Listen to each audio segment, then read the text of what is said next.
C'est parti. Bonsoir. On se retrouve, comme toutes les semaines, comme chaque semaine, le vendredi à 19h et non pas à 21h comme j'ai pu faire erreur dans la précédente publication. On se retrouve à 19h pour le direct, un peu récréatif, une pause, une détente dans ce monde de brut, dans ce monde un peu difficile dans lequel on vit, pour se moquer un peu de nous-mêmes. D'accord? Alors c'est un sketch, je le réaffirme, je vous le dis à nouveau. Je suis un journaliste artistique, ça correspond à peu près à mon rôle dans la vie, effectivement, mais cette fois-ci, je m'occupe d'artistes, et les artistes que j'interviewe, c'est une artiste, une comédienne, une pote à moi, une super comédienne, qui chaque semaine va vous faire découvrir un nouvel univers artistique. Et ça nous fait rigoler, on va rire de nous-mêmes, d'accord? On va prendre le contre-pied de chacun de nos défauts, de nos travers d'artistes en herbe ou d'artistes confirmés. Et bref, cette semaine, donc on est dans la saison 2, la saison 1 a été tournée il y a quelques petites années. Cette semaine, on a la chance, moi j'ai le bonheur de retrouver Mariella Gottica.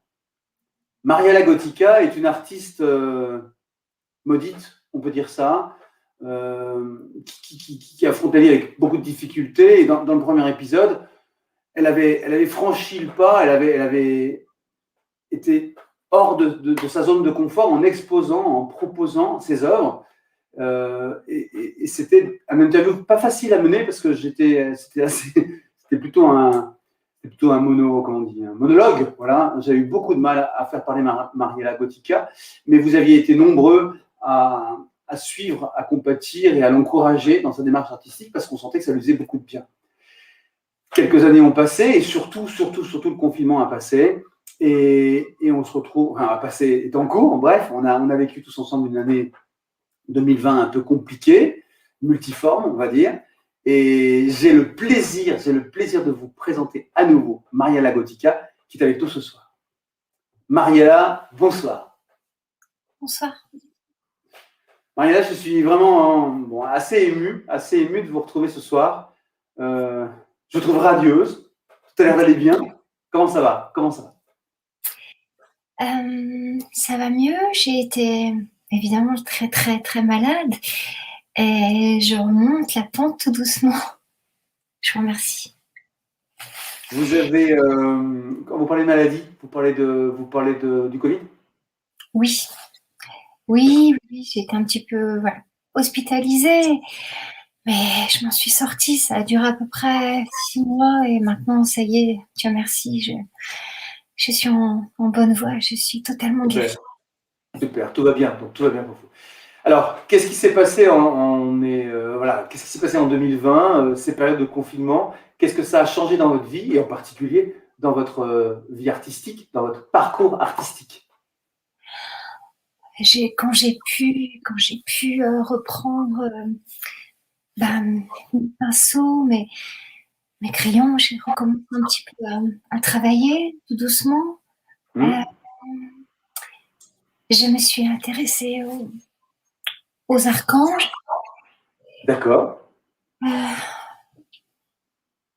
Bon, certes, je suis née le jour de la Saint-Michel et j'ai toujours été fascinée par les anges et notamment celui-là m'a toujours intriguée parce que il terrasse ce dragon et en même temps il a un visage complètement féminin. Je ne sais pas finalement si Saint-Michel est une femme ou un homme, ça m'a perturbé beaucoup. Et donc j'ai commencé à reprendre mes pinceaux pour je vais beaucoup dans les églises, je prie beaucoup et ce que je vois dans cet univers-là m'inspire énormément pour peindre. Donc finalement, on va regarder bien sûr vos œuvres, une petite sélection qu'on a pu faire ensemble de vos dernières créations. Finalement, vous êtes sorti un petit peu de cette face sombre qui vous habitait, qui était en vous, dans cette partie plus gothique de cette époque où on s'est rencontrés pour la première fois, non? C'est ça. En fait, il a fallu que je passe près de la mort pour me rendre compte que j'étais proche de la lumière, en fait. J'ai découvert un monde lumineux. Mhm. Ouais. Et c'est très clair, c'est limpide. Et artistiquement, donc on va le voir ensemble. Vous avez essayé de retranscrire cette lumière cette lumière nouvelle, enfin c'est ça, hein, qui vous habitait, qui vous éclairait. C'est ça? C'est ça. Bon, allez, on y va. Je brûle d'impatience de partager avec notre auditoire vos dernières créations. Alors là, on est, voilà, j'espère que c'est facile, c'est bien partagé, partageable. Dites-nous en plus, Mariella. Ah, c'est parce que comme je suis végane, évidemment, je ne peux pas rester insensible à ce mouvement de la défense du milieu marin. Oui. Shepherd. Et donc voilà, c'était pour rendre hommage et faire un petit clin d'œil à ce merveilleux mouvement qui défend nos animaux marins.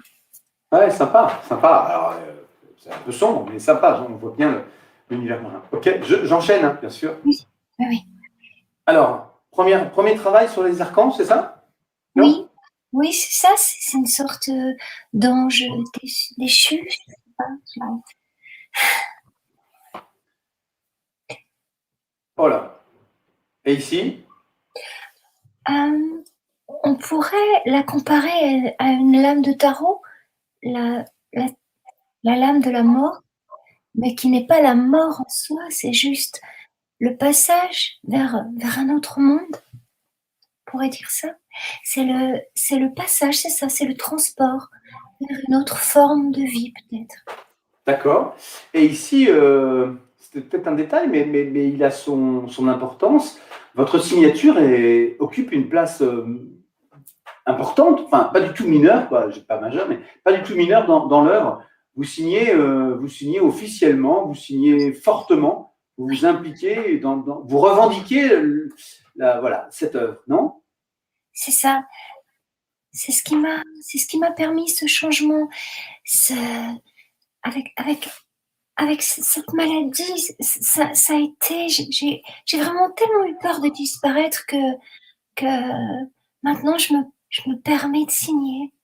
Ouais, c'est chouette, sympa. C'est bien, c'est important. Alors, on arrive dans la, je sais pas comment dire, l'ensemble d'œuvres qui tournent autour de cet archange dont vous parliez. Oui. Donc on a, ouais, allez-y, dites-nous en quelques mots. J'ai commencé à faire une collection. Quand je vais dans les églises, j'observe tout ce qui pourrait avoir accès à l'archange Saint-Michel et du coup j'ai commencé une collection comme ça d'inspiration, de choses que je vois autour de ce fabuleux personnage. Alors il y a à la fois la sérénité, du mystère, du mystique, bien sûr. Il y a plein de choses là-dedans, sympa. Et puis ça reste quand même un peu sombre, voilà. Oui, c'est vrai. Et je termine par cette œuvre-là, qui est ma préférée, en fait. Pourquoi? Parce que je la trouve d'abord très représentative de votre travail, de ce que vous êtes vous, Mariella Gottica. Et puis il y a une construction, il y a une harmonie dans l'ensemble, ces couleurs sépia, voilà, voilà. C'est magnifique. Alors j'en dis pas plus, je n'ai pas envie de m'exprimer à votre place. Je vous écoute. Dites-nous ce qui vous a inspiré. Là, j'ai été plutôt inspirée par l'archange Gabriel.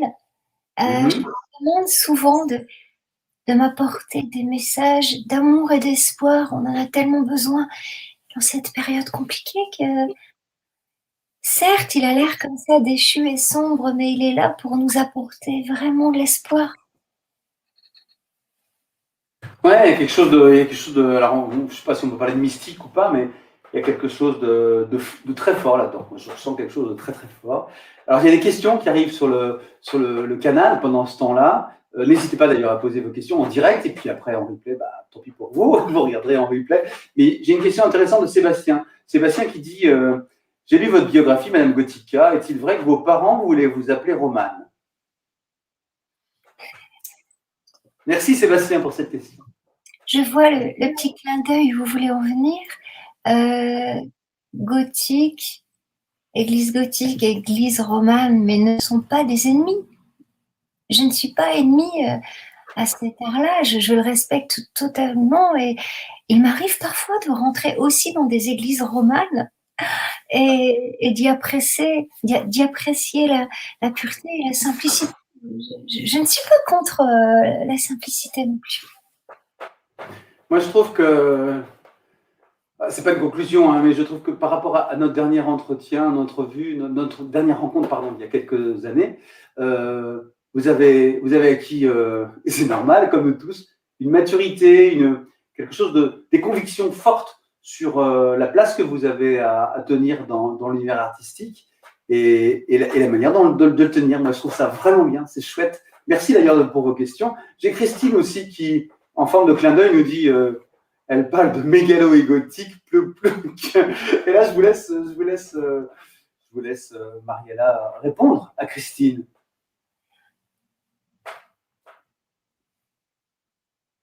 Je ne sais pas quoi dire à cette phrase. Pourquoi gothique? Pourquoi mégalo? Je ne sais pas. Je ne sais pas. Ouais. Bon, dans tous les cas, je trouve que l'exercice était périlleux, pouvait être périlleux. J'y tenais, nous y tenions d'ailleurs, Mariella et moi, à vous faire part de son parcours artistique, de ses progrès, enfin non, plutôt de son cheminement, voilà, de son cheminement. Ça vous va, Mariella? De votre cheminement artistique, mystique aussi d'ailleurs, hein.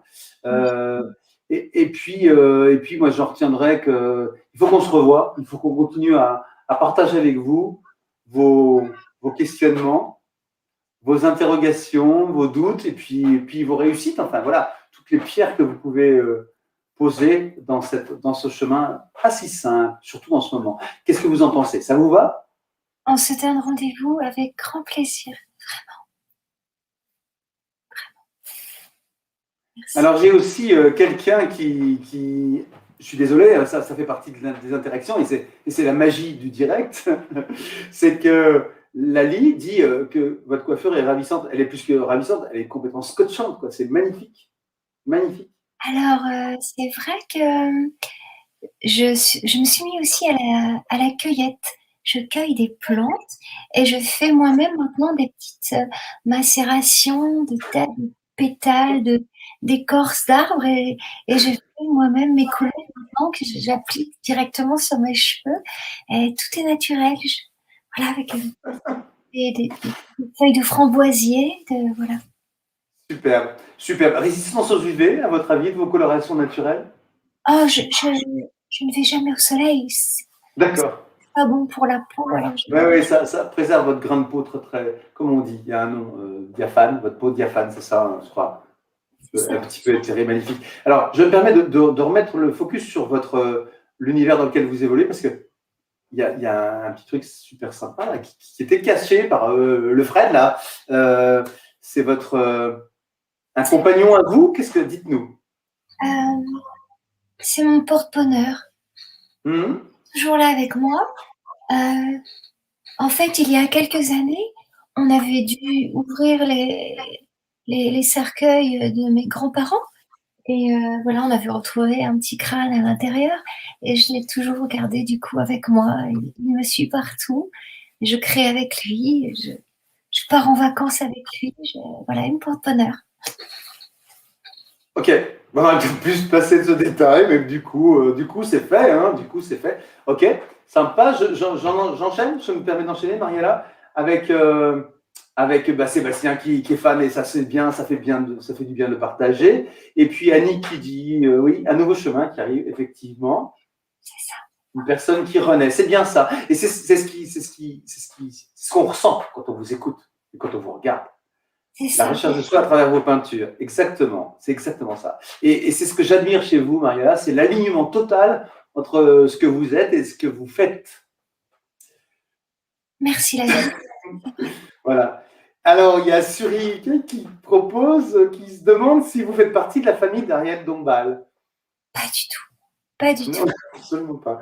C'est-à-dire qu'en fait, j'en parlerai plus tard, mais Mariella Gothica est multiforme. C'est-à-dire qu'elle peut aussi ressembler à Marielle Dombal ou faire partie de sa famille, mais aussi jouer des personnages complètement différents. On en parle plus tard.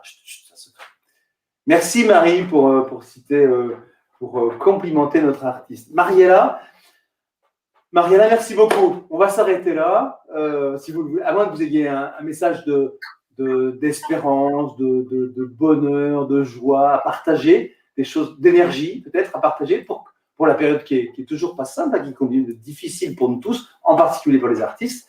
Je vous laisse peut-être quelques secondes pour conclure. Je vous écoute. On vous écoute. N'ayez plus peur. N'ayez plus peur de la vie. Priez et cherchez le bonheur. Et en fait, il est juste sous la main, sous vos yeux. En tout cas, voilà, ce serait le petit message que j'aurais à vous faire passer. N'ayez plus peur. Voilà, c'est beau. Ne me laissez pas seule trop longtemps. Oui, parce que la dernière fois, c'était un petit peu long le solo, c'est ça? Le petit solo. Non, mais je faisais, voilà, je trouve qu'il y a des silences, il y a des phrases, je sais plus, je vais pas paraphraser, je ne sais plus qui, il y a des phrases dont le silence derrière a une saveur intéressante. Mariella, merci beaucoup. Merci pour tout ça. On se retrouve bientôt. On ne se quitte pas, Mariella. C'est promis, hein, promis. On vous suit. Et je vous dis à très bientôt. Mariella, salut. Alors nous, juste pour conclure en quelques secondes, je vous rappelle que c'est un sketch. Excusez-moi, hein, du peu. Voilà. Ne nous insultez pas sur nos choix artistiques. Marielle et moi, on fait des choix, on assemble. Elle choisit des personnages extraordinaires. On les fait revivre. On les fait passer cette étape, faire un saut entre l'avant-confinement et toutes les difficultés qu'on vit tous ensemble, et puis le pendant, pour faire des petits clins d'œil comme ça. Tous les vendredis soirs, à 19h, et pas à 21h, comme j'ai pu le planifier n'importe comment. Merci beaucoup, merci pour vos encouragements, tous les messages super sympas qu'on reçoit après. Marielle Duroul est une artiste extraordinaire. Et puis, n'hésitez pas, les impresarios, les producteurs, les entrepreneurs de spectacle, vous la contactez. Je mets les liens à chaque fois. Enfin, j'essaye de mettre les liens pour qu'elle ait le succès mérité. Voilà, mais attention, il y a une file d'attente, il y a une liste, il y a tout comme ça. OK? À très bientôt, je vous embrasse tous. Merci beaucoup. Ciao. Salut.